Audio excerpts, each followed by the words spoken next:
안녕하세요 여러분. 인문학 수업, 교육 철학과 역사를 통해서 보는 인문학 수업 7번째 시간입니다. 제가 지난번에 수업 장면을 촬영하고 좀 시간이 지난 것 같네요. 그 시간이 흐른 것은 제가 지난번 동영상 강의를 좀 일찍 준비를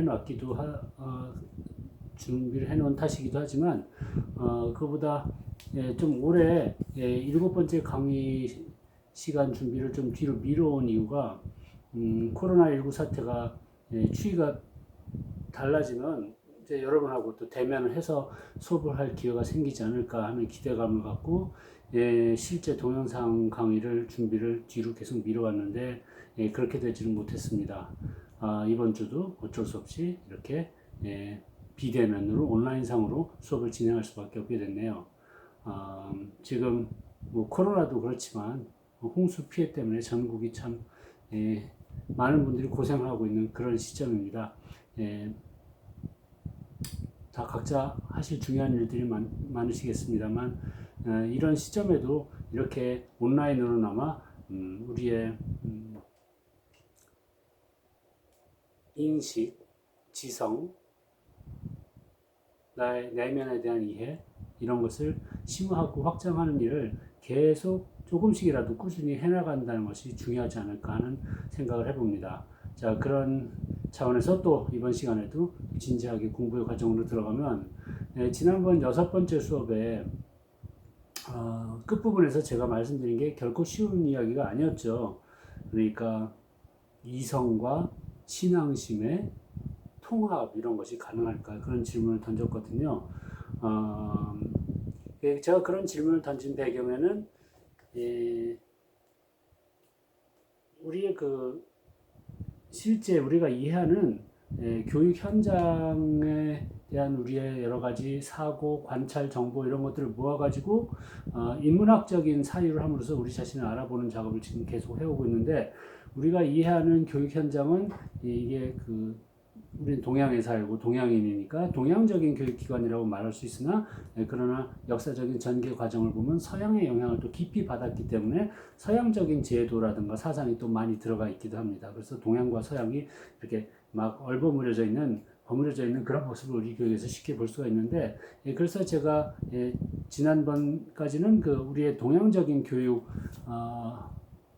사상, 교육 실행의 전통적인 어떤 배경이 됐던 여러 사상 중에서 유교 중에서도 성리학적인 사상의 핵심을 지난번에 설명을 드렸어요. 그 핵심에는 거경, 궁리의 원리 같은 것이 있었고 경물 취지의 원리도 있었고 경물 취지의 원리는 제가 여러분한테 시인 안도현 씨의 글을 추가로 읽으심으로써 보충을 해달라는 주문을 했는데 근데 이 과정은 다음에는 서양으로 넘어와서 지난 시간에 우리의 교육을 만드는 데 있어서 또 크게 영향을 끼친 우리의 교육뿐만이 아니라 사실 현대인의 삶을 만드는 데 있어서 큰 영향을 끼친 서양의 교육 사상의 핵심이 뭐가 있나 하는 문제를 서양 문명의 큰 두 흐름을 살펴보면서 말씀드렸어요. 그 큰 두 흐름이라는 것은 하나는 이성 과학적인 사고 이런 것을 발달시킨 흐름으로 헬레니즘이라고 부르는 것이고 또 하나는 서양의 기독교 정신을 발달시킨 헤브라이즘이라는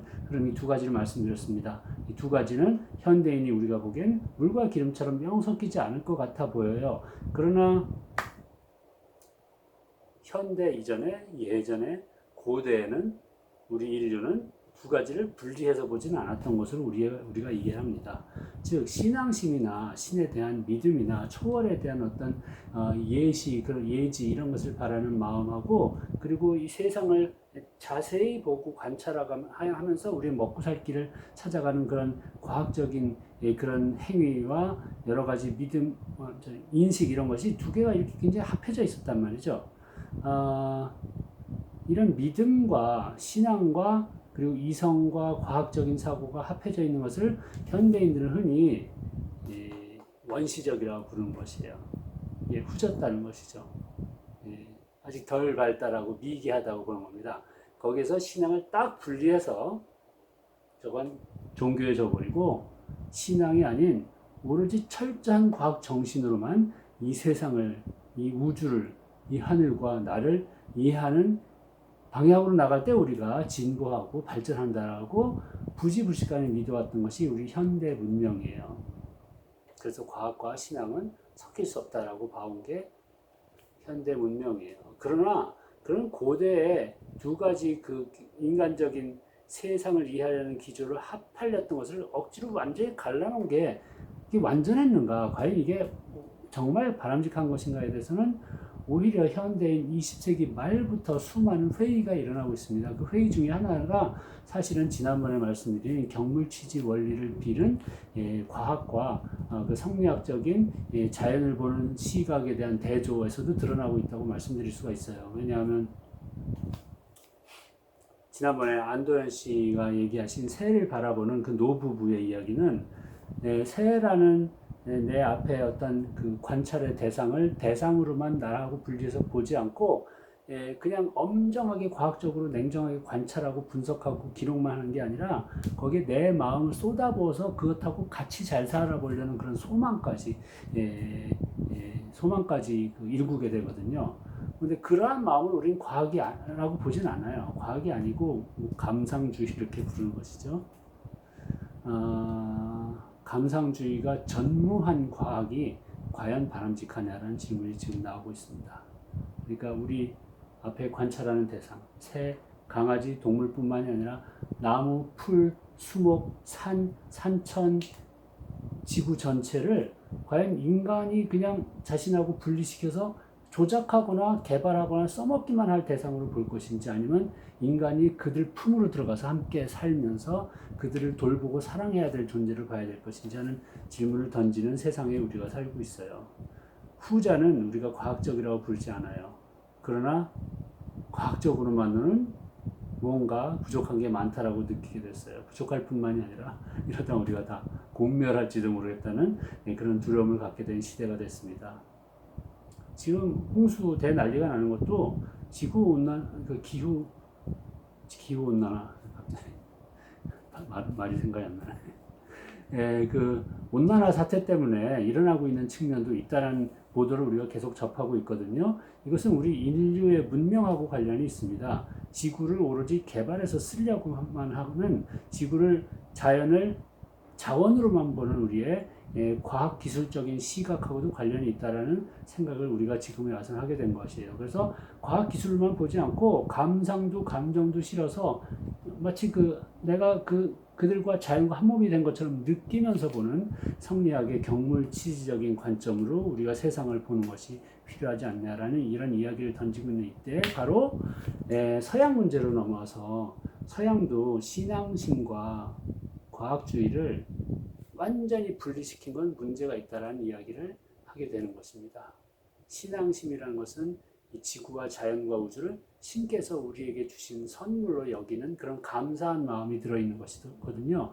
그런 감사하는 마음으로 우리의 자연과 자원들을 바라보게 될 때 무조건 착취하고 개발해서 인간의 필요성의 수요만 채우는 그런 자세가 아니라 감사하는 마음으로 어떤 사람은 이것을 청지기적 자세라고 불러요.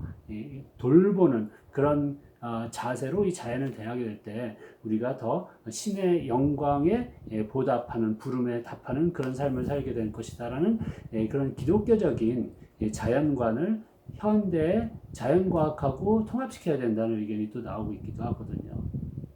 그래서 제가 너무 어려운 말을 두서없이 길게 했습니다만 초반에 얘기한 것은 성리학의 경물치지적인 관점하고 그리고 제가 지금 방금 말씀드린 서양의 신앙과 과학을 통합하려는 그런 움직임이 완전히 별개의 것은 아니라는 느낌을 저는 갖고 있다는 말씀이에요.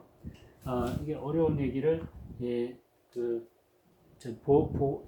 보충 자료를 가지고 말씀드리자면 제가 보여드릴 화면 뭐 잠깐 정지시키고 보시면 되겠습니다만 주소가 잘 안 보이실 테니까 이 주소는 제가 유튜브 아래쪽에서도 자료를 링크를 옮겨 놓겠어요. 이대로 똑같이 인터넷 창에 치시면 이거 ed1입니다. 1 ed1.htm 하고 이렇게 치시면 제 수업용 페이지로 가요. 그래서 수업용 페이지에서 제가 지난번에 이야기했던 게 경물치지 멘델베르도 있지만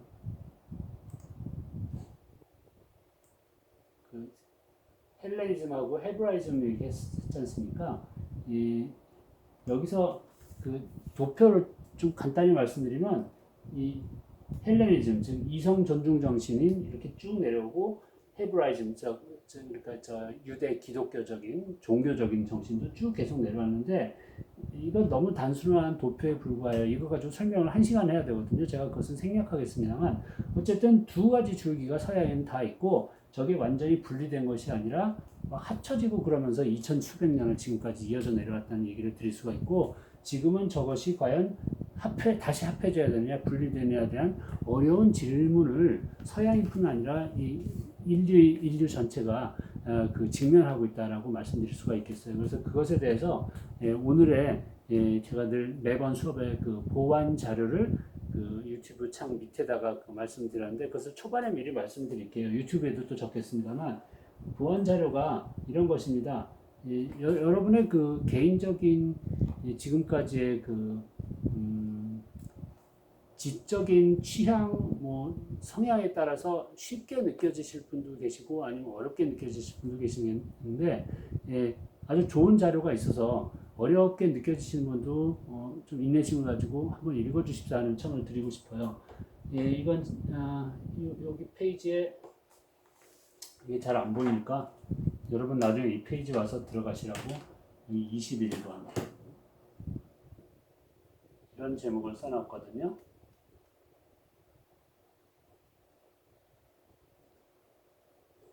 과학 대 종교 이런 제목으로 21번 항목인데 그걸 여러분들이 나중에 오셔가지고 읽어주기를 바래요. 이게 이제 제가 쓴 글이에요. 근데 제가 무엇을 썼냐면 예전에 꽤 오래됐네. 2006년에 미국 시사 잡지 타임즈에 제목이 God vs. Science라고 써 있어요. 신대 과학. 그러니까 우리가 지금 다루고 있는 주제하고 똑같은 주제를 가지고 특집 기사가 난 적이 있는데 이 특집 기사는 지금 지구상에서 가장 잘 나가는 이쪽 분야의 전문가, 과학자들을 불러가지고 토론을 붙인 것입니다. 그 과학자가 누구냐면 한 분은 이 사람이에요. 리처드 도킨스 교수라고 영국의 옥스퍼드 대학의 교수인데 유명한 이기적인 유전자를 쓴 분입니다. 또는 그 만들어진 신 이런 책을 통해서 굉장히 유물론적이고 무신론적인 입장을 강력하게 피력하고 있는 사람이에요. 이 사람은 거의 반종교주의자라고 볼 수 있습니다. 하지만 이제 이기적 유전자 같은 그 생물학적인 진화에 관한 이 저서는 전 세계에 그 교양 교육에 큰 영향을 미쳤어요. 그리고 엄청난 그 지지자들을 또 갖고 있는 유명한 저자이기도 합니다. 이 사람은 과학자 중에서 유물론자로서 신관을 배격하는 그런 입장을 대표하고 이 사람하고 토론에 붙은 사람이 프란시스 칼린스라는 사람이에요. 이분은 지금 더 유명해진 분인데 미국의 그 게놈 연구소라고 있지 않습니까? 지놈이라고 부르는 그 유전자 그 지도 만드는 그 거대한 작업의 대장을 맡았던 분이에요. 이 사람도 생물학자예요. 세계 최정상급의 생물학자고 지금 미국 보건청인가 보건국인가 잘 모르겠는데 어쨌든 그런 미국을 대표하는 그런 보건기관의 수장을 맡고 있는 사람입니다. 그러니까 굉장히 고위직이기도 해요. 이분이 생물학자인데 유신론자예요. 그것도 독실한 기독교 신자입니다. 그래서 조금 아까 보여드린 도킨스 같은 무신론자하고 칼린스 같은 유신론자가 토론을 벌인 거예요. 그리고 이 토론이 굉장히 화제를 많이 이끌었어요.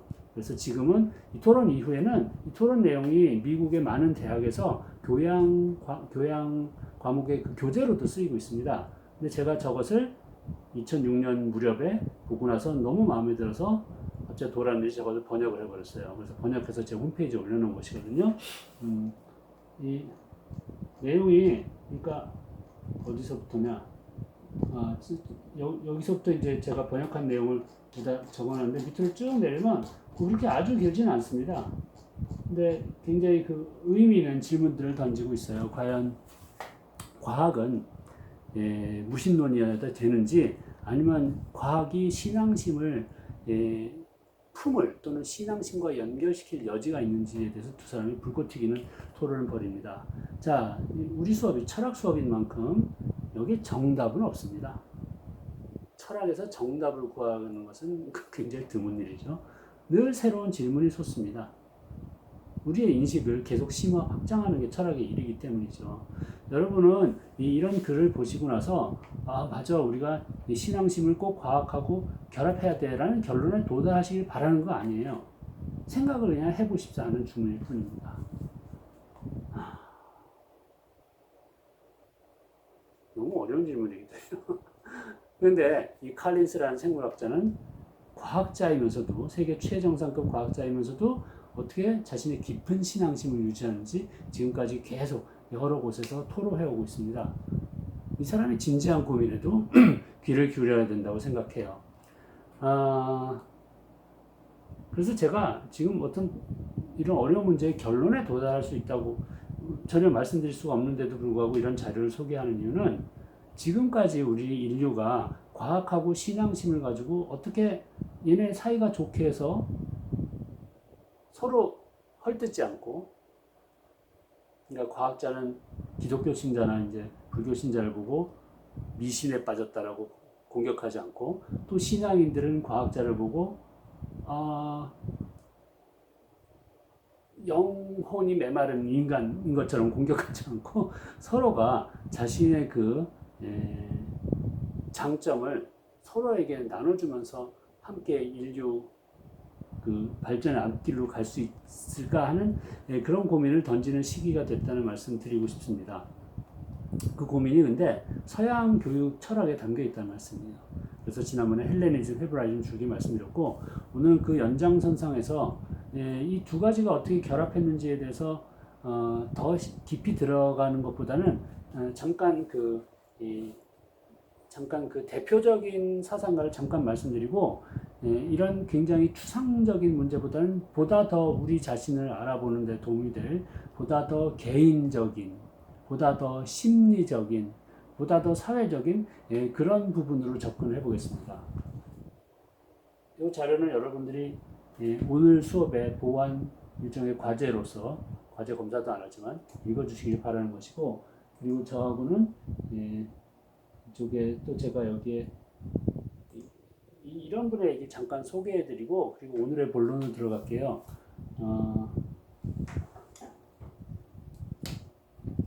여기 별로 이렇게 예쁘게 안 생긴 이분은 요한 아모스 코메니우스라고 교육학자들에 의해서는 근대 서양 교육의, 서양자 빼도 돼, 근대 교육의 아버지라고 불리고 있는 사람이에요. 그래서 대사상가인데, 이 사람을 제가 뭐 여러 가지 얘기하기 전에 이 사람이 강조한 거 한 가지만 말씀드리겠습니다. 이 사람은 인간의 완성에 있어서 중요한 것이 지, 덕, 체가 아니라 이걸 얘기했어요. 잘 못 쓴다. 성자는 섹스할 때 성자가 아니라 성스럽다는 성자입니다. 라틴어로는 피에타스라고 하는데, 그러니까 사람이 성장을 해서 교육을 받고 온전한 성숙한 인간이 되기 위해서는 지적으로 성숙해야 되고, 덕이 또 있어야 되고, 거기에 하나 또가 육체는 당연히 가는 거니까 그건 나중에 사람들이 보탠 것이고, 성스러움을 추구하는 종교적인 그런 자세라는 얘기를 한 것입니다. 여기서 지와 덕이라는 것은 사실은 상당히 헬레니즘적인 전통을 이어받은 것이라고 얘기할 수 있겠고, 그러니까 고대 그리스 로마의 어떤 이상적인 그런 인간 역량에 대한 강조를 이어받은 것이라고 볼 수 있겠고, 성이라는 것은 헤브라이즘적인, 즉 기독교적인 영향 하에서 이 사람이 제시한 개념이라고 볼 수가 있어요. 그래서 이 사람은 헬레니즘과 헤브라이즘, 아까 보여드렸던, 죄송합니다. 딴 데로. 여기 헬레니즘과 헤브라이즘을 통합할 때 교육의 목표를 완수하게 된다는 그런 주장을 강력하게 설파한 대표적인 사상가로서 제가 소개시켜 드렸어요.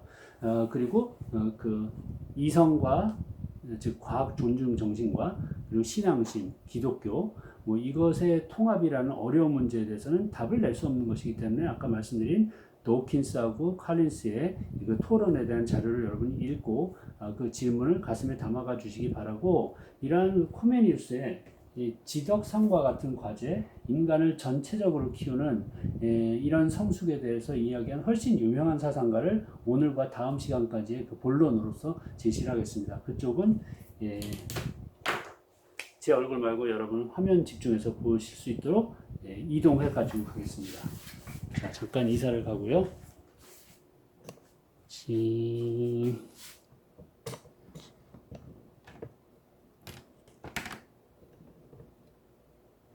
자, 제대로 들어온 거 같네.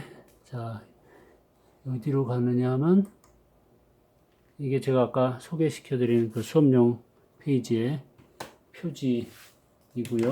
여기서 18에밀이라고 써있는 대로 가겠습니다. 에밀이 뭐냐 하면 오늘 소개해드릴 서양의 대표적인 교육 사상가, 근대 교육 사상가인 장자크 루소가 쓴 유명한 교육 철학서입니다. 교육 소설이라고도 볼 수 있고요. 이 에밀 페이지로 들어가서 루소에 대해서 말씀드릴게요. 자, 이 사람이 장자크 루소입니다. 1712년에 태어난 사람이에요. 원래 그 스위스 태생이에요. 제가 좋아하는 사상가들이 스위스 출신이 많아요, 이상하게. 스위스 태생인데 프랑스에서 활동을 많이 했어요. 유럽 전역에서 활동한 사람이고요. 일단 초상화를 보여드린 이유가 이 인물에 대해서 좀 말씀드리고 가야 되겠어요. 이게 예를 들어서 그 순진한 사춘기 청소년들한테 이 강의를 한다면 이런 말씀을 드리기가 어려운데 뭐 성숙하신 여러분들께는 그냥 다 펼쳐놓고 말씀드리고 가겠습니다. 이 사람은 골치 아픈 사람이에요. 이 사람은 복잡한 사람이에요. 설명하기가 매우 힘들고 받아들이기도 힘들어요. 왜냐하면 그냥 훌륭하고 멋있고 똑똑하고 잘나고 도덕적이고 그런 사람이 아니란 말입니다. 사실 생각해보면 세상에 그런 사람이 있을까 좀 의문스럽기도 한데 이 사람은 문제가 많은 사람이에요. 일종의 문제아예요. 뭐 그럴 만한 배경이 있는 게 뭐 태어나자마자 조금 있다 어머니 돌아가셨고 그리고 아버지가 이렇게 뭐 좋은 사람이었겠지만 이렇게 아주 잘 양육을 해주지 못했던 것이죠. 그래서 나름 불우한 유년기를 보내다가 일찍 가출을 해서 혼자 방랑하고 그런 문제아로서 자랐었습니다. 그렇게 성장하는 건 아무래도 어른이 돼서도 많은 그 뭐랄까 영향을 남기게 되겠죠. 그러니까 불우한 유년기라는 것은 평생 마음의 짐이 돼서 한 사람을 괴롭히기 마련인데 루소도 그런 사람이라고 봐야 될 것입니다. 좀 사회화가 덜 됐어요. 사회성이 매우 떨어져요. 그래서 본심은 착한 사람일지 모르나 주변 사람들한테 피해를 많이 끼칩니다. 그 피해를 끼치게 되는 주된 이유 하나가 겁이 없어요. 그냥 센 놈들한테 다 덤비는 거예요. 그러니까 그 당시 이제 센 놈이 누가 있었나고 볼 수 있냐면 이런 사람들이 있단 말이에요. 짠, 왕이 누가 있었냐? 루소가 활동한 주로 이제 프랑스에서 활동했으니까 프랑스 파리의 교회 베르사유 궁전에서 호식하던 루이 15세가 살아 있었던 그런 시절입니다. 그러니까 루이 왕조는 이제 부르봉 왕조라고 하는데 유럽의 절대 군주제를 수립했었던 그런 강력한 왕조죠. 물론 이제 루소 사후에 프랑스 대혁명이 일어나고 민주화가 시작이 되면서 왕정은 사라지게 됩니다만 아직 루소가 활동했을 때는 왕이 이제 절대 군주였어요. 근데 여기다 대고 이제 이 사람이 쓴 책이 유명한 게 사회 계약론. 이렇게 하고 쓰니까 참 글씨가 더 미워지네. 근데 한글로 보이죠? 예, 그리고 또 길어서 그냥 말씀만 드리면 인간 불평등 기원론 이런 사회적인 문제가 가득한 그런 저서를 씁니다. 그러니까 왕정 같은 거 공격한 책이에요. 그리고 민주주의를 옹호한 책입니다. 이게 전체주의 사회 같은 데서는 사상 검열에 걸려서 당연히 체포되고 구금되고 벌을 받겠죠. 근데 그 겁이 없이 이런 걸 썼어요. 왕을 대놓고 비난하는. 근데 그 당시에 왕이 어리석었는지 별로 관심이 없었는지 이쪽에 뭐 처벌도 안 하고 뭐 여기에 대해서 어떤 징벌을 하지도 않았어요. 그래서 다행히 그냥 넘어갔는데 여기보다 더 무서운 건 사실 교회였어요. 교회가 프랑스에서 교회라고 하면 카톨릭입니다. 프랑스는 국교 전통이 강하죠. 카톨릭 교회를 건드리는 일을 하는 게 무엇이냐면 이 사람이 이 루소가 이렇게 온순하게 생긴 사람이 대표져서 에밀에서 이런 말을 씁니다. 진정한 예배는 마음의 예배다. 뭐 현대인이 우리가 듣기에 뭐 좋은 소리다 그렇게 말할 만한 그런 발언인데 18세기 프랑스에서는 이건 있을 수 없는 말입니다. 진정한 예배는 성당 가서 해야 되거든요. 그리고 무엇이냐 그러니까 성직 체계에 순응하면서 로마 교황청에서 제시한 그런 교리를 따르면서 신을 숭배를 해야 그게 제대로 예배를 드리는 것인데 그거를 무시하고 개인의 예배 있다 이 말을 했어요. 그래서 교회에서 발끈해가지고 루소의 에밀 책을 전부 다 전수 압수해가지고 불태워버리고 실질적으로 루소는 거의 뭐 체포 명령이 내려집니다. 루소가 그래서 겁먹어서 도망가 버리죠. 또 스위스로 도망가고 방랑하게 되고 이런 식으로 루소가 좀 눈치를 안 봐요. 그리고 당시에 이 사람한테 개인적으로 또 큰 피해를 입힌 게 교회에만 대든 게 아니라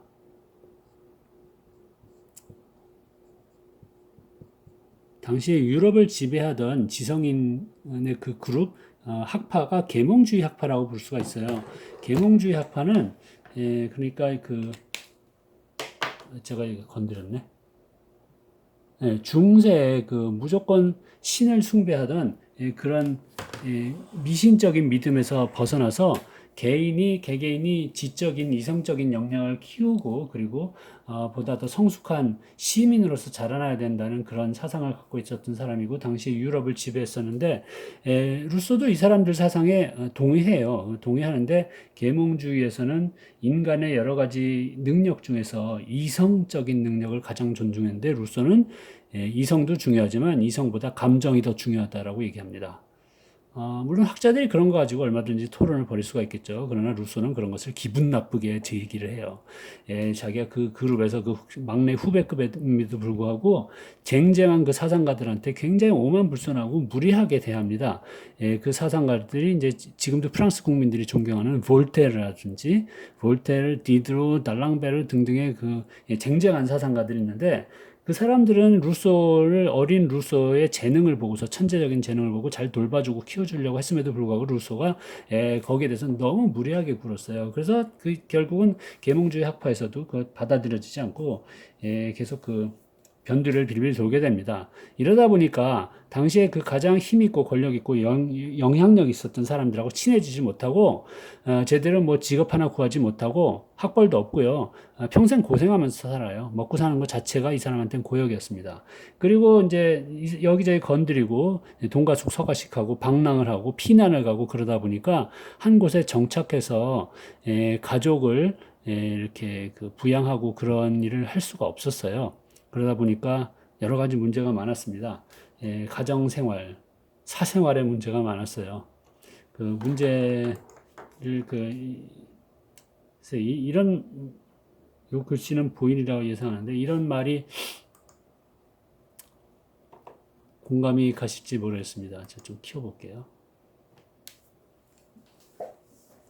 그러니까 제가 번역을 너무 못해가지고 읽기에 어려우실지 모르나 이런 겁니다. 우리 훌륭한 예술가나 뭐 학자 이런 사람이 인격도 훌륭하고 평소에 일상의 삶도 훌륭하고 아름답기를 바라는데 알고 봤더니 인간은 개판이더라. 이런 일이 있다는 것이죠. 사생활은 엉망이었더라. 이런 걸 보고 우리가 실망한다는 얘기입니다. 근데 그런 경우가 루소한테도 적용이 된다는 말을 하지 않을 수가 없어요. 이거는요, 지금 이탈리아 북부에 있는 사보이라는 도시에 예전에 사보이 도시 국가였어요. 있는 하나의 기념관 같은 곳인데 자꾸 화면이 혼자서 이래. 여기에 루소가 당시에 돈 많은 과부였던 바랑 부인이라고 있었어요. 영어로는 워렌 부인이라고 부르는데 어쨌든 워렌 부인이라는 분하고 동거하던 집입니다. 루소보다 16살 연상이던가 뭐 그런 분이에요. 두 사람 이제 진심으로 사랑했다고 나중에도 계속 얘기하는데 루소 20살 될 무렵부터 이 와랑 부인, 돈 많은 과부인 이분하고 이제 같이 동거를 하면서 살았는데 뭐 그게 문제라기보다 어쨌든 그 이후에 또 루소는 다른 데 가서 다른 여자하고 또 같이 살고 또 딴 데 가서 또 다른 여자하고 이렇게 살고 그래서 유럽 사회에서 바람둥이로 낙인이 찍힙니다. 루소는 유럽의 그 사상사에서 일종의 스타 학자거든요. 그래서 이 사람을 연구한 학자만도 수백 명이 돼요. 그런 대표적인 학자들 사이에도 루소가 정말 인격이 형편없는 플레이보이냐 아니면 그냥 살다 보니 어떻게 그렇게 된 생계형 바람둥이냐에 대해서 그 논란이 이제 적지 않습니다. 그게 뭐 같이 동시대를 살아본 사람도 아니고 뭐라고 평하기가 어렵습니다만 굳이 변명을 하자면 이 사람은 그 피난도 많이 다녔기 때문에 한 곳에서만 오래 살진 못했어요. 그래서 뭐 사보에 살다가 파리에서 살다가 쥐리에서 살다가 영국에 가서 살다가 이렇게 동가숙 서가식을 하다 보니까 그냥 피신 간 곳에서 몇 년 지나면서 어떤 과수댁을 만나서 또 같이 동거하면서 살다 보니까 그렇게 동거하면서 살았던 여자들이 많아졌다고 변명을 할 수 있을지 모르겠습니다. 그러니까 제가 이런 말씀을 드리는 것은 이 사람이 성자가 결코 아니라는 말씀이고요. 말씀이고 또 하나 그 여성 편력은 또 그렇다 치더라도 아니 뭐 그렇다 칠 수 있는 건 아니지만 또 다른 문제가 더 심각한 게 이 사람이 파리에서 같이 살던 그 실질적인 부인이나 마찬가지인 그 여성하고 아들을 이제 5명을 낳는데 전부 다 고아원에 갖다 버렸어요. 고아원에 갖다 맡겼어요. 버렸다고 말하면 안 되죠. 그리고 그게 끝이었어요. 다시 찾지 못했어요. 그래서 이런 말씀을 드릴 수가 있어요. 이 사람이 서양 근대 교육 사상의 대표적인 저서인 에밀이라는 것을 썼다는 사람인데 자기 자식은 고아원에 갖다 맡기고 키우지도 않은 사람이 키우지도 못한 사람이 무슨 교육서를 쓴다는 말이냐라는 그런 반론을 당연히 제기할 수가 있습니다. 그리고 저도 젊어서 이런 반론을 저도 제기했고 이따위 인간의 교육 사상을 내가 왜 공부해야 되라고 반발하기도 했었어요. 그리고 많은 분들이 또 지금도 그렇게 반발하기도 합니다. 그럼에도 불구하고 제가 이 사람의 사상을 여러분께 근대 서양 사상을 대표하는 그런 그 고전으로 소개하는 이유는 이게 그 여러분이 수긍하실지 어쩔지 모르겠어요. 하지만 저는 20, 30년 이상 동안 루소의 사상을 곁에 두고 고민하면서 이르게 된 결론입니다. 결론이 뭐냐면 이 사람은 자신의 실제 삶을 그냥 멋대로 살았어요. 좌충우돌하고 자기 성질 나오는 대로 깨질 대로 깨지고 그래서 평생 안정된 복락을 누리지 못하고 그리고 영화와 명예도 누리지 못하고 손가락질 때로는 받으면서 고생하다가 병들어서 좀 빨리 죽었어요. 60대 중반쯤에. 그 병도 그 몸이 약해서가 아니라 사고 때문에 뭐 어쨌든 그렇게 죽게 됐는데 저는 이 사람의 자신을 그냥 이 세상의 온갖 그 무대에 온갖 인간관계에 갖다 이렇게 뭐랄까 내던진 이런 삶 자체가 그 사실 굉장히 이제 솔직하고 그런 면이 있거든요. 그것을 통해서 엄청난 상처를 이 사람도 받았는데 그 삶을 통해서 이 사람은 인간의 저 깊은 밑바닥을 다 절절히 체험했다라고 볼 수가 있어요. 그러니까 인간의 훌륭하고 지적이고 똑똑하고 성스럽고 영광되고 그런 면만 본 게 아니라 그런 면은 조금 봤지만 그렇지 못한 면을 너무 많이 봤단 말입니다. 우리 깊은 내면에 어떤 어둠이 있는가를 절감하고 본 사람이에요. 그래서 인간의 깊은 내면의 어둠을 절감한 자신의 삶을 바탕으로 써낸 책이 에밀이라는 책이에요. 근데 거기서 인간의 구원을 꿈꾸는 것이에요. 우리가 이렇게 형편없는 존재임에도 불구하고 어떻게 삶을 통해서 배움을 통해서 보다 더 고귀한 경지로 나아갈 수 있는가 이거를 고민해서 풀어낸 책이 에밀입니다. 전 그래서 그 책이 가치가 있다고 보고요. 더 길게 설명은 안 드리고 이 정도로 마무리하고 가겠습니다만 저하고 비슷한 의견을 가진 사람이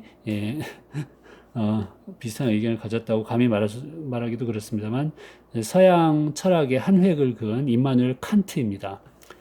철학 공부를 안 해도 칸트라는 이름은 다 누구나 들어보셨을 거예요.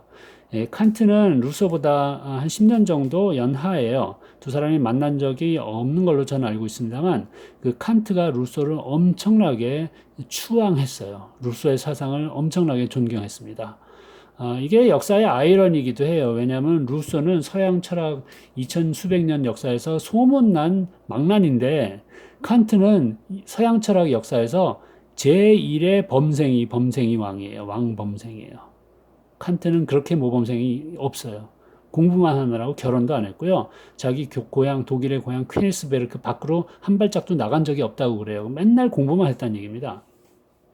그런 범생이가 루소 같은 엉망으로 산 사람을 그렇게 추모했다는 것이 역설적으로 보이기도 합니다만 또 일견 이해가 가기도 합니다. 왜냐하면 사람은 자기가 못 해본 것을 굉장히 동경하기도 하니까요. 칸트는 루소의 에밀에 담긴 인간 성숙의 사상이 후대에 꼭 전해져야 된다고 믿고 그것을 자기 나름대로 다시 연구해서 해설하고 후대에 넘기는 일까지 합니다. 그래서 그 칸트 해설은 제가 다음 시간에 좀 더 상세히 말씀드릴게요. 자, 제가 지금 말씀드린 것은 루소가 하여간 그 인격적으로 문제가 굉장히 많은 사람임에도 불구하고 그 사람의 작품은 그런 어두운 때로는 뭐라고 해야 될까? 질퍽거리는 때로는 침침한 그런 인간성의 밑바닥에서 길어낸 소중한 가르침을 알을 담아낸 에밀이라는 책은 우리한테 가르쳐주는 바가 굉장히 많아요. 그걸 부인할 수가 없어요. 무엇에 대해서? 사람은 어떤 존재인가? 사람은 어떻게 자라야 되는가? 사람은 어떤 존재를 지향해야 되는가에 대해서 가르쳐주는 바가 너무 많기 때문에 아직도 서양 역사의 최고의 교육 고전으로서 자리매김을 하고 있다고 생각합니다. 그래서 그 사람 인물평은 이 정도 하고 넘어갈게요. 네, 루소가 에밀이라는 책을 쓴 것은 단순히 에밀이라는 소년을 훌륭한 어른으로서 키우기 위한 개인의 양육서로만 쓴 게 아니라 일종의 역사적인 사명감을 갖고 썼다고 볼 수가 있거든요. 그 역사적인 사명감을 역사적인 배경에서 잠깐 말씀드릴게요. 이 그림은 서양의 중세 시대를 보여주는 전형적인 그림입니다. 중세라는 것은 대체로 5세기경서부터 그러니까 400년대서부터 한 1400년대 정도까지 1300, 400년 정도까지 그러니까 이 1000년을 흔히 중세라고 얘기하죠. 제가 중세에 대한 설명으로 들어갈 시간이 없어서 그냥 이 루소보다 그 훨씬 전에 수백 년 전의 시대라는 말씀만 이렇게 드리고 넘어갈게요. 중세 유럽에는 이렇게 성이 많았어요. 그리고 이 성은 이 커다란 그 경작지의 중심에 자리를 잡고 있었습니다. 이런 밭이 있죠. 이런 밭하고 또 여기 이제 화면에 안 나왔습니다만 여긴 또 산림이 있어요. 산림에서 목재를 생산하죠. 그리고 이쪽에는 또 목초지가 있어서 여기서 양 키우고 그런 것이에요. 이런 그 농업하고 산림업, 농업, 임업, 그리고 목축업을 이제 서양 중세의 경제의 배경이라고 볼 수 있는데 그런 그 경제 근간 산업에 종사하는 사람 다 이 사람들은 누구냐? 농노라고 불러요. 농민이 아니라 농노예요. 그러니까 노예같이 혹사당하는 것이에요. 여기서 1년 내내 뼈 빠지게 일하지만 자기네들이 가져가는 건 별로 없고 수확물은 여기 계신 영주님이 거의 다 이제 착취해가는 그런 매우 불공정한 구조입니다. 이런 계급 사회예요. 자, 그래서 중세 유럽에는 가장 하층민인 농노가 있었어요. 근데 가장 하층민이라고는 하지만 인구의 한 90%는 된다고 봐야 되죠. 그러니까 대부분의 민중은 농노입니다. 이 농노란 계층이 있고 그리고 여기 방금 말씀드린 성주, 영주, 귀족 계층이 있는 것이에요. 이 사람들은 사회 계층의 그 꼭대기에 가장 높은 데 있는 사람들이죠. 떵떵거리고 권력을 쥐고 있고 돈 많은 이런 사람들이에요. 귀족, 극소수예요.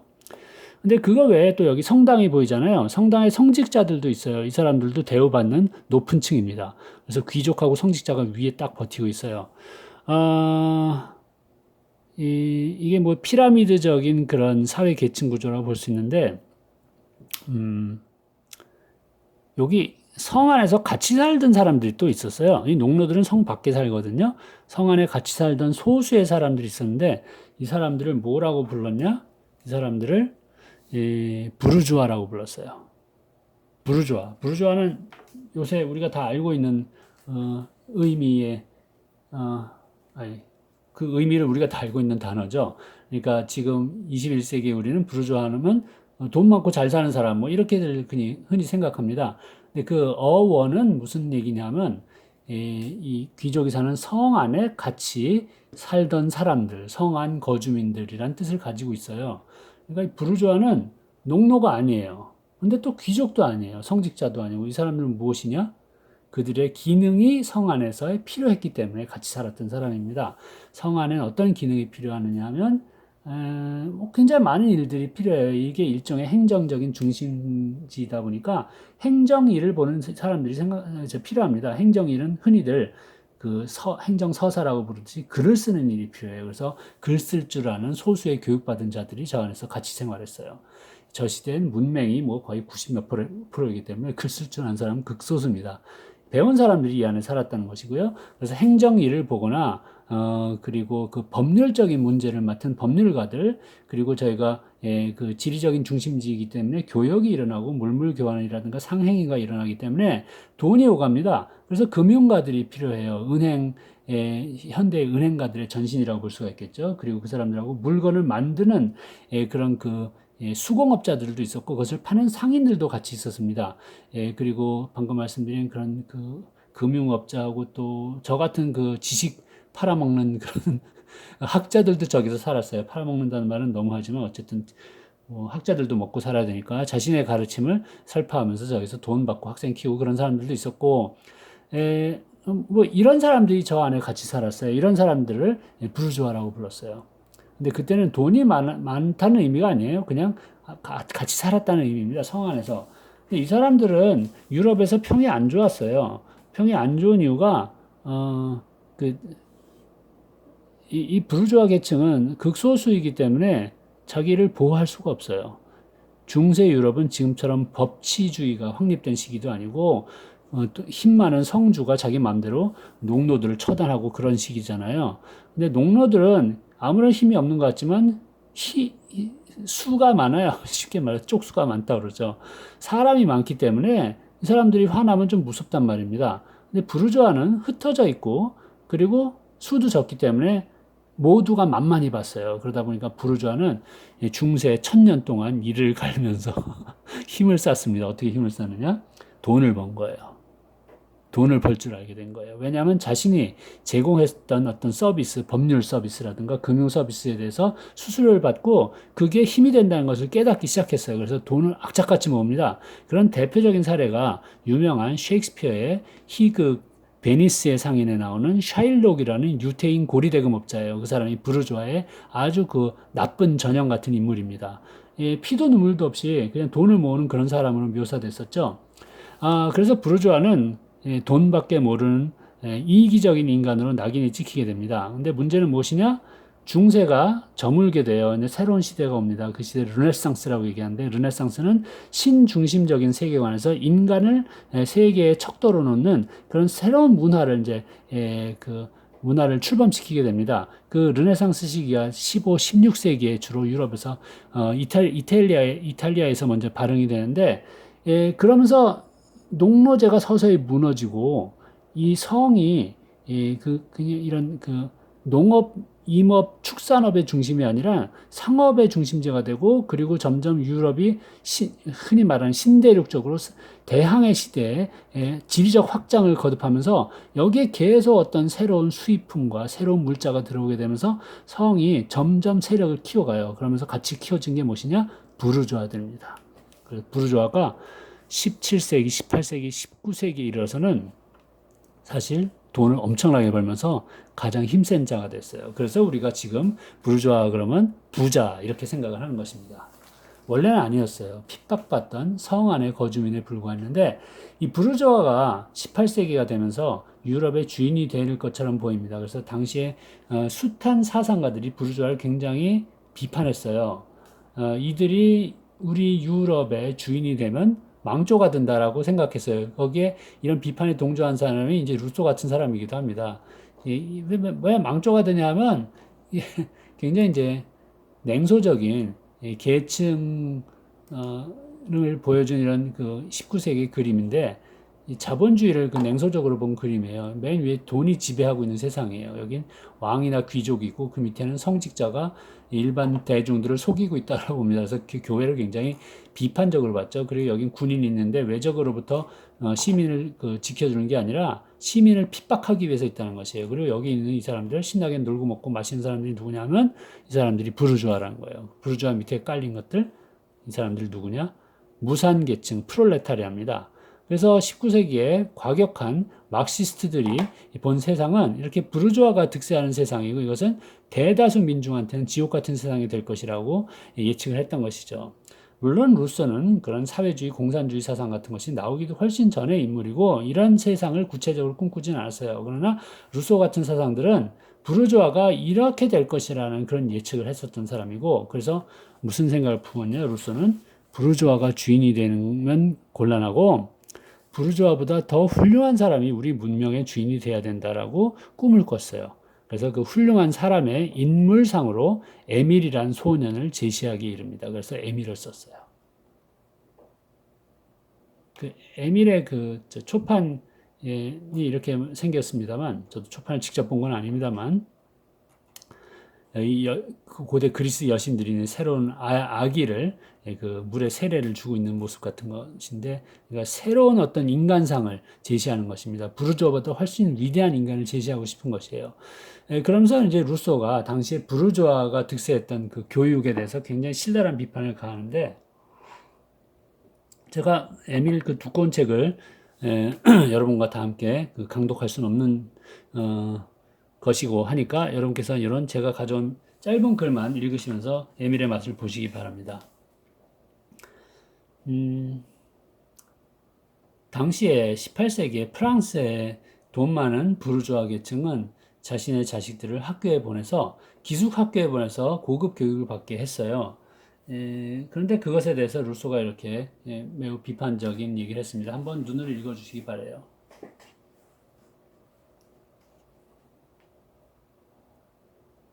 이 밑줄 친 말이 이해가 되시죠? 어린 나이에 기숙사에 가서 살다가 가족과 떨어져 살다가 돌아오면 가족한테 대한 애정이 아무래도 그 약하다는 얘기입니다. 의례적으로 모인다. 그러니까 가족이 모이는 것도 그냥 형식적이 되고 정중하게 대한대요. 가족이 정중하게 대하면 아유, 우리 딸이 저를 정중하게 대하면 좋긴 하겠습니다. 그러나 꼭 좋은 게 아니죠. 가족끼리는 정중한 게 아니라 서로 굉장히 그 따스하게 또는 이제 격의 없이 대하는 것이 훨씬 더 바람직하지 않겠어요? 근데 여기서 마치 그냥 낯선 사람 대하듯이 가족을 대하게 된다는 것입니다. 그래서 가족하고 또 부모 사이에 친밀감이 존재하지 않게 되면, 가족이 가정의 역할을 못하게 된다는 것이죠. 따스하게 품어주는, 사랑을 나누는 공간이 아닌 곳이 된다는 건 얘기입니다. 그래서 부르주아의 교육은 기숙사 학교에 보내는 교육은 나쁘다라는 얘기를 하고 있어요. 여러분 여기에 동의하실 수 있겠습니까? 저는 이 글을 볼 때마다 과거에 이제 제 주변에 있었던 제 벗들 중에서 이런 벗들이 생각납니다. 기러기 아빠라고 불렸던 벗들. 기러기 아빠가 기숙학교에 자녀를 보낸 이런 그 부르주아하고 뭐 비슷하죠. 나름대로 희생해서 자녀를 위해서 교육적인 투자를 한 것입니다만, 그러나 오랫동안 떨어져 있다가 다시 만나게 되면 자식들하고 거리감이 그렇게 크다고 그러더라고요. 그 거리감을 메우지 못해서 평생 서먹서먹한 또는 그런 가깝지 않은 관계를 유지하면서 살아가는 그런 부모 자식들도 여러 번 봤습니다. 루소는 아무리 좋은 기숙학교, 명문학교에 가서 학벌을 쌓는다 하더라도 가족과 부모와 서로 사랑하는 그런 능력을 키우지 못하면 불행하다는 얘기를 하고 있는 것이에요. 글쎄요, 이 경쟁주의 사회, 먹고 살기 힘든 사회에 높은 학벌을 구해서 돈과 지위를 확보하게 되면 그럼 편하게 살게 되고 그때 가서 효도하면 될 게 아닌가라고 어떤 사람은 말할 수도 있겠습니다만 근데 그때 가면 효도할 마음이 별로 없을지도 모르겠습니다. 왜냐하면 자라나면서 그 부모와의 관계가 필수적인 그런 성장기에 부모와 그렇게 진한 정을 쌓지를 못했을 경우에는 어른이 돼서 그 정을 보충하는 것은 불가능하거든요.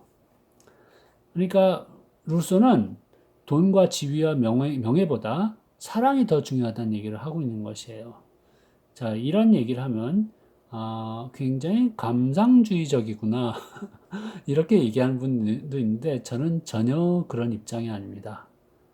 돈과 지위와 명예보다 사랑이 더 중요하다는 것은 저는 생물학적이고 인류학적으로 얘기하고 있는 것입니다. 제 수식어가 너무 어려운가요? 그러니까 엄정하게 과학적으로 우리 인간이란 존재를 보더라도 인간은 사랑할 줄 모르면 불행하다는 얘기를 하고 있는 것이에요. 물론 돈과 사랑 둘 다 있으면 더 좋겠습니다만 둘 중에 하나를 택하자면 굳이 루소는 심지어 돈보다 더 중요한 게 사랑이라는 얘기를 하고 있는 것이죠.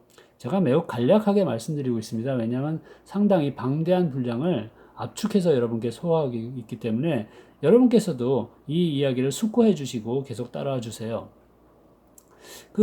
에밀이란 책에서 중요한 건 이렇게 이게 에밀이에요. 이제 7살 때부터 루소가 가정교사를 맡아서 키우는데 가상의 세계입니다. 그러나 루소는 얘를 잡아서 공부를 시킨 게 아니라 계속 이렇게 놀게 시켜요. 특히 자연 속에서 주로 놀라고 그럽니다.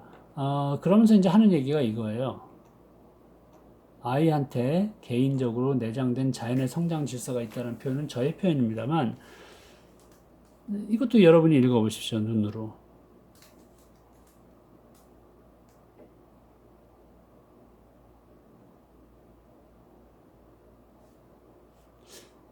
이 얘기가 이제 쉽죠. 에밀의 글은 이렇게 다 쉬워요. 어려운 단어도 별로 없어요. 근데 읽고 나면 다시 생각하게 됩니다. 아이한테 갑자기 어른처럼 자라라고 말할 수 없죠. 근데 어른처럼 행동하거나 뭘 따르거나 그러는 명령을 어른들은 계속하고 있단 말이에요. 그게 자연의 이치에 맞지 않는다는 얘기죠. 아이는 아직 익지 않았어요. 아이는 익기 위해서는 아직 기나긴 세월과 성장 기간이 필요한 그런 단계에 있을 뿐입니다. 그래서 아이가 지금 단계가 7살이 됐든 10살이 됐든 14살이 됐든 그 단계에 맞는 성장을 하도록 보장해 줘야 된다는 게 루소의 이론입니다. 그 맞는 성장이 무엇이냐면 예를 들어 7살이나 10살 먹은 애는 몸을 움직여서 뛰어노는 게 맞다는 얘기예요. 문제집 풀고 컴퓨터 앞에 앉아 있는 게 아니라. 어떨까요? 루소의 말이 수긍이 가십니까? 저는 굉장히 고민하면서 루소의 에밀을 30대에 읽었고, 그리고 이 가르침을 받아들이기로 했어요. 그래서 저의 자식들은 이 가르침에 입각해서 키우기로 굳은 결심은 한 결과 무슨 일이 일어나느냐? 집안에서 만인과 갈등이 많이 일어났습니다. 그러나 그 만인과의 갈등에서 무조건 패배하지 않고 끝까지 그래도 버티면서 깨갱거리면서 계속 감히 저의 이 주장을 계속 드리민 결과 마님도 나중엔 그래 네 말도 일리가 있다 하면서 조금씩 수용을 해 주었어요. 그러다 보니까 우리 아이들은 다른 집 아이들 학원에 갔을 시간에 놀이터하고 자기 좋아하는 데서 많이 뛰어노는 그런 기회를 제공했다고는 생각합니다. 말은 쉽게 했습니다만 결코 쉬운 과정이 아니었고요. 짐작하실 수 있겠습니다만 아이 키우시는 모든 어머님들은 엄청나게 갈등을 일으키는 일이죠. 이게 어떻게 쉬운 일이겠습니까? 나이에 맞게 그 발달 단계에 맞게 키워야 된다는 그 이치는 우리가 동의를 하더라도 그 이치를 세상에 실행을 못하는 것이에요. 왜냐하면 옆집 아이들은 공부하고 있기 때문에 경쟁에서 뒤처지는 이것을 견디기가 어려운 것이죠. 그래서 루소의 사상을 우리가 읽고 이해한다는 것은 이것은 답을 얻는 게 아니라 고민의 길에 들어가는 것입니다. 그게 철학입니다. 이건 이제 상상화를 계속 이렇게 에밀의 사파를 넣고 있어요. 머리 까진 사람이 자신 루소입니다. 루소가 에밀을 데리고 이렇게 풍경 좋은 자연 환경에 데리고 가서 스스로 많은 체험을 하도록 해요. 손을 많이 쓰고 몸을 많이 움직이도록 합니다. 책을 읽히지 않고 공부는 전혀 강조하지 않았어요. 자, 이렇게 하면서 그 강조하는 게 무엇이냐면 자연이 작용하도록 시간을 낭비하라는 얘기를 하고 있죠. 정말 이게 어려운 얘기입니다. 자연이 오래도록 작용하게 내버려 두래요.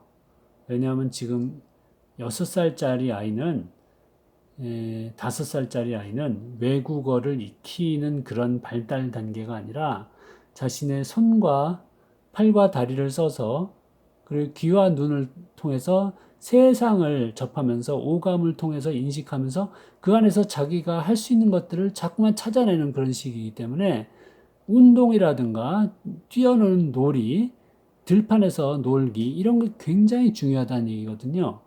근데 그렇게 하려면 어떤 프로그램을 제시해서 이렇게 하라라는 명령이 아니라 내버려 두라는 얘기예요. 이게 자연의 작용이래요.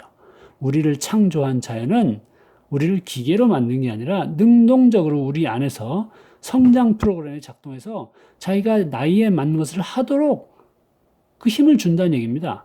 그러니까 그렇게 하도록 아이를 보호해주고 자신의 그 성장 기능이 작동할 수 있도록 나름의 그 먹여주고 입혀주고 하는 정도, 그리고 그러한 그 배경을 장소 같은 것을 좀 제공해주고 그런 정도로 어른이 해준다면 아이가 알아서 큰다는 얘기예요. 물론 현대는 저 18세기하고는 다른 시기이기 때문에 우리는 좀 더 많은 교재라든가 교구라든가 아니면 장소 같은 것을 보다 정교하게 제공할 수는 있겠죠. 그러나 이것을 명령하거나 아이들한테 획일적으로 따르게 만드는 프로그램 같은 것은 아이 내면의 깊은 곳에서 작동하고 있는 자연을 거스를 수 있다는 경고를 보내는 것입니다. 그래서 시간을 낭비하라는 얘기를 하고 있어요. 자, 이게 우리 대한민국의 부모님들이 가장 못하는 것입니다. 시간을 낭비하게 하는 것. 저도 저희 자식들 시간 낭비하게 하느라고 고생 많이 해서 키웠습니다. 다행히 지금 다 어른이 돼 있습니다만 다시 하고 싶은 기간은 아닌 것 같아요. 아, 시간을 낭비하라. 여러분, 저 혹시 병아리가 그 알에서 부화하는 장면을 직접 목격하신 분이 계신지 모르겠습니다. 저는 그것을 미국의 그 과학교육관 같은 데서 직접 본 적이 있거든요. 저 지루해서 못 봐요. 왜냐하면 시간이 너무 오래 걸립니다. 여러 시간 걸리거든요. 그래서 몇 시간 있다 다시 돌아와서 보고 그래야 되는데 정말 병아리가 그 부리로 계란 그 알을 까는 그 시간은 지루하기 짝이 없어요. 거의 뭐 하루 종일 하는 것 같아요. 근데 그거를 너무 시간이 많이 걸린다고 알을 사람 손으로 조금이라도 까는 걸 도와주죠. 그럼 그 순간 죽어버려요. 그만큼 병아리가 고투를 하면서 자신의 알을 깨는 그 순간순간이 다 그 병아리 아이의 성장에 필요한 순간이란 얘기죠. 그게 어른이 보기에는, 인간이 보기에는 헛돼 보이지만 그게 낭비가 아니란 얘기입니다. 어린아이들이 자기 놀잇감 하나 찾기 위해서 놀이터에서 어른이 보기엔 쓸데없는 짓하고 빌빌거리는 것 같지만 그 시간 낭비가 꼭 필요하다는 얘기죠. 왜냐하면 자기 스스로 찾아내는 시간이기 때문이에요. 어른이, 선생님이, 엄마 아빠가 가르쳐 주는 것이 아니고 지시해 주는 게 아니라 스스로 자신 안에 천부적으로, 즉 하늘이, 자연이 준 힘을 발동시켜서 자기 능력을 키워가는 과정, 이게 꼭 일어나야 된다는 얘기입니다. 그래서 시간을 낭비하라는 얘기를 하고 있어요. 자, 이 원리를 이해하셨으리라고 믿습니다만 이해함에도 불구하고 대한민국의 부모는 이렇게 하는 것이 너무도 어렵습니다. 자, 우린 그래서 여기에 이 사람이 제시한 일종의 자연의 진리 또는 이상이라고 할까요? 이상과 그리고 우리의 삶의 현실 사이의 괴리를 계속 겪고 있는 힘겨운 삶을 사는 부모들입니다.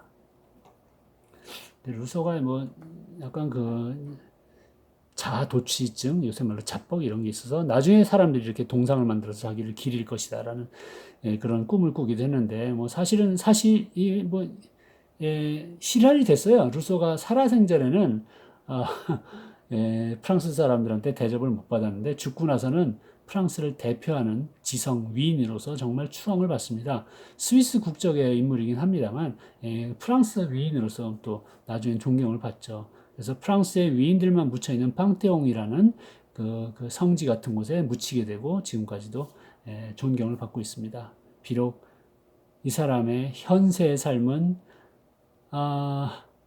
뭐라고 해야 되나 어려웠습니다만 죽고 나서는 이렇게 존경을 받게 됐죠.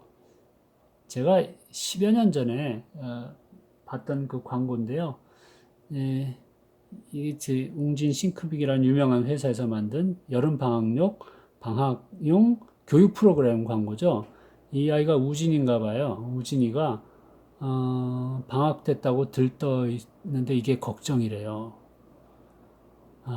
여러분 저런 아이가 문제가 있습니까? 한 7살 돼 보인 8살이나 됐을까? 저런 아이가 여름방학 맞아서 지금 물가에 가서 수영장 바다에 가서 신나게 놀 생각에 저렇게 입 벌리고 웃고 있는 아이가 무슨 문제가 있나요? 아무 문제 없는 너무도 건강하고 아름답고 잘 자란 아이죠. 이 아이는 아무 문제가 없어요. 자연이 키운 거예요. 근데 우리 어른이 문제가 있어요. 이게 무슨 어떡하죠가 왜 뭐가 문제예요? 이 아이한테 문제가 있어서 이한테 특별한 교육 프로그램을 제시해가지고 방학 동안 빠지지 않게 만들어야 된다. 이게 지금 21세기 한국의 어른들의 관점이라면, 만약 진짜 그게 지금의 어른의 관점이라면 우리 어른이 마음이 병든 것이죠. 저는 이 광고가 나왔었던 2000년대에 비해서는 지금은 우리 어른들이 훨씬 더 현명해졌다라고 믿고 있습니다만, 그러나 그렇지 않은 분도 아직 계실 거예요. 방학 때 애를 잡아서 선행학습을 통해서 성적을 회복해야만 된다라는 굳은 믿음을 갖고 계신 분도 계실 거예요. 그 말이 틀렸단 말이 아닙니다. 현실에선 그게 맞을 수 있겠죠. 그러나 그것을 그렇게 너무 어른 위주의 방식으로만 하는 것은 큰 위험이 있습니다. 무슨 위험? 이 아이 지금 나이대, 연령대에 맞는 발달을 못하게 만드는 위험이 있어요. 그러니까 얘가 지금 아이들과 뛰어노는 방법을 못 익히죠? 공부를 열심히 해서 얘가 서울대 들어갔다 칩시다. 그 다음에 문제가 튀어나와요. 그 다음에 튀어나온 문제는 사회성이라든가 이런 거의 문제는 나중에 약도 없어요. 지금 그거 베풀어줘야 된다는 얘기예요. 그래서 비록 루소가 시간을 낭비하라는 얘기는 너무 이상적인 얘기 같고 지금 우리 입시 현실을 봐서는 도저히 못할 것 같다는 변명 저도 다 이해합니다. 저도 다 아이들 키워봤기 때문에. 그러나 그럼에도 불구하고 그 이상과 현실 사이의 간극을 어떻게 메울까를 고민해야 되는 게 지금 학부모들한테 주어진 과제라고 말씀드리고 싶어요. 둘 중에 하나만 택하는 게 아닙니다. 세상이 그렇게 간단하지 않잖아요. 어떻게 쉽게 이룰 수 있는 게 인생에 뭐 하나라도 있습니까? 아이들 키우는 거는 제일 어려운 일이죠, 인생에서. 그걸 쉽게 할 수는 없습니다. 그러니까 이상에만 맡겨서 루소를 그대로 따르겠다는 꿈 같은 이야기나 또는 현실만 쫓아서 무조건 공부만 잘하는 아이를 만들겠다는 현실주의나 다 극단적인 것은 문제가 있습니다. 우리는 현실을 존중하되 이상을 바라보면서 이 간극을 메울 고민을 해야만 됩니다. 그건 정답이 없어요. 왜냐하면 아이 하나하나마다 다 사정이 달라지기 때문에 어머니, 아버지가 그 힘든 일을 이어가는 주체가 될 수밖에 없을 것입니다. 그래서 고민을 해야 되는 것이죠.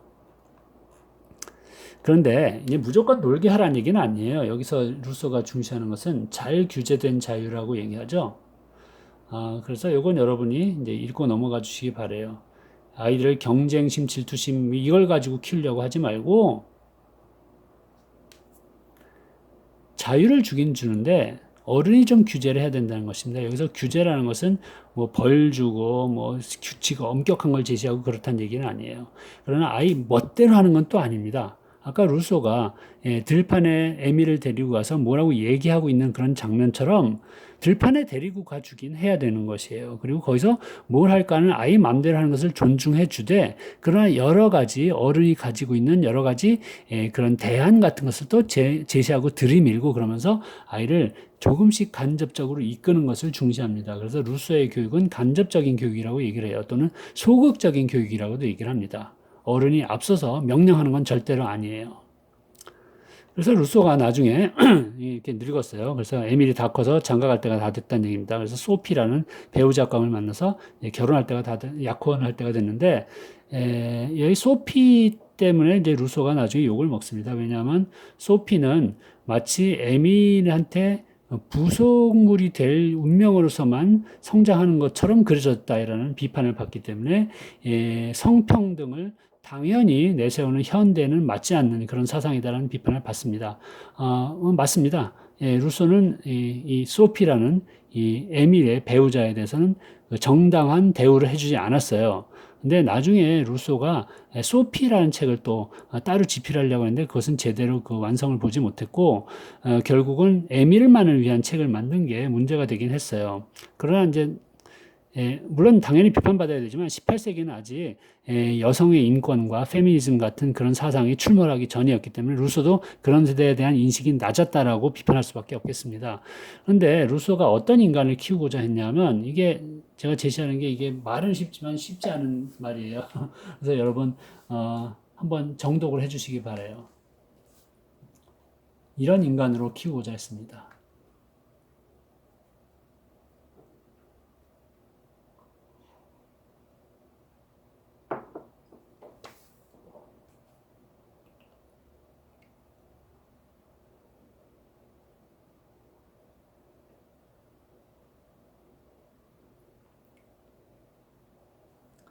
이게 단어는 어렵지 않습니다만 다 읽고 나서 뜻이 어렵죠.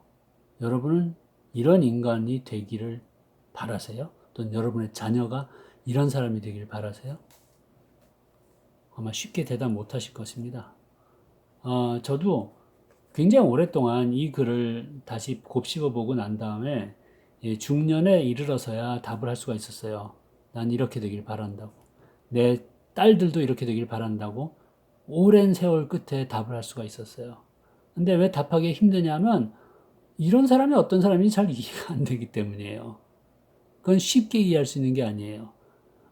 특히 이런 것이 있습니다. 자신을 전혀 타인과의 고려 속에 생각하지 않으며 타인 또한 자신을 전혀 생각하지 않다도 좋다고 생각한다. 지금 지멋대로 혼자 사는 사람 아니야? 이런 의문이 당연히 나옵니다.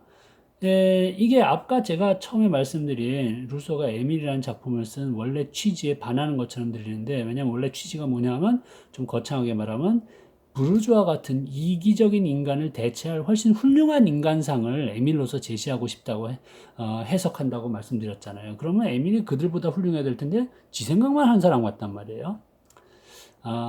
그러나 이 글 자체가 짧기도 하고 제가 좀 짧은 것만 가져와서 제시했기 때문에 왜 이런 인간을 루소는 훨씬 훌륭한 바람직한 인간이라고 제시하는지 그 설명을 이어서 드리겠습니다. 오늘 여기까지 말씀드려야겠네요. 이 구절을 보시면 좀 더 이해가 되실 것이에요. 이 루소는 이러한 현대인에 반대하는 것이에요. 어떤 현대인? 지금 세상 사람들은 그러니까 18세기 사람들은 가면을 쓰고 살고 있대요. 거의 자기 자신으로 존재하지 않고 가면으로 존재한대요. 그래서 자신에게로 돌아가야 할 때도 그는 항상 자기 자신에게 낯설고 편하지 못하다. 자신이 누구인가 하는 문제는 아무 의미가 없고 어떻게 보이는가 하는 것만이 문제다. 이해가 되십니까? 가면이 얼마나 예쁘고 아름다운가 그 치장만 하면서 살고 있대요. 그래서 가면이 말하는 것은 무엇이냐? 좀 어려운 말로 하면 대사회적 인격 이렇게 말할 수 있을 것입니다. 그러니까 우리 인격, 나라는 사람 안의 성질과 모든 경향 이런 것은 사실은 굉장히 복잡하거든요. 우리 인간 안에는 별의별 게 다 담겨 있는데 그 중에서 바깥의 세상을 향해서 난 부분을 가면이라고 부르는 것이에요. 바깥의 세상을 향해서 났다는 것은 다른 사람이 봐주는 나예요. 그게 우리 가면이죠. 문제는 무엇이냐? 우리는 다른 사람이 봐주는 것만 중시하면서 산다는 얘기입니다. 그러니까 남의 눈에 어떻게 잘 들까? 그것만 고민하면서 살고 있는 게 현대인이라고 루소가 18세기에 비판했네요. 그 비판이 21세기 우리한테도 적용되지 않을까요? 자, 그 가면이 이게 좀 나쁜 말로서 들릴 수도 있는데, 그러니까 위선이라고 들릴 수 있는데, 저는 위선이라고는 전혀 보지 않습니다. 저는 가면을 사회화라고 얘기를 하겠어요. 그러니까 사회에 속하기 위해서는 남한테 좀 맞춰야 된단 말이에요. 기본적으로 법을 지켜야 되고요. 윤리적으로 생활해야 되고 쓰레기 버리지 말아야 되고 그런 거 다 지켜야 되잖아요. 예의 범절도 지켜야 돼요. 타인을 존중해야 되고 그런 게 다 가면이에요. 그럼 가면은 위선이 아니라 사회화된 것이라고 볼 수가 있겠죠. 그럼 사회화는 필요해요. 필수적이에요. 우리 사회화 안 되고 어떻게 살 수가 있어요. 사회인으로서 타인들하고 맞추면서 살아야만 합니다. 근데 그러기 위해서 쓴 가면은 루소는 왜 욕하고 있느냐? 문제는 사회화된 내가 나의 전부가 아니기 때문이에요. 사회화된 나의 겉에 드러난 면, 즉 나의 가면은 나의 표면에 불과할 뿐 가면 안에 깊숙한 곳에는 내 인격 깊숙한 곳에는 나 자신이 또 있다는 얘기입니다. 자기 자신이 있대요. 근데 가면 안에 있는 나, 그러니까 남들이 뭐라고 하건 말건 남들 시선에 아무런 상관 없는 가장 나다운 나는 우리 현대인들은 그게 누군지 모른다는 겁니다. 그러니까 진짜 원래 나가 누구야? 라는 질문을 너무 혼란스러워 한다는 거예요. 내가 뭘? 나는 그냥 뭐 이름이 한석훈이고 나는 몇 살이고 무슨 학교를 나오고 어느 동네 살고 있고 그것만 늘 얘기한다는 것이에요. 그 안에 진짜 난 누구냐? 답을 못 한다는 얘기입니다. 그래서 우리가 전부로서 살지 못한다는 게 루소의 비판입니다. 진짜 자기로 살지 못한다는 거예요. 자, 오늘 수업에 그 종집을 찍으면서 이 말씀만 드리겠어요. 가면 저는 위선이라고 해석하지 않습니다. 꼭 필요한 사회적인 우리의 측면이라고 얘기하겠어요. 꼭 필요하긴 하지만 나의 전부는 아니란 겁니다. 가면 말고 내가 또 뭐가 있을까요? 그 나는 남들 눈에, 남들 시선에, 평가에 좌지우지 되지 않는 가장 나다운 나 그런 것이에요. 가장 고유한 나 그런 것이에요. 그런 나를 아세요?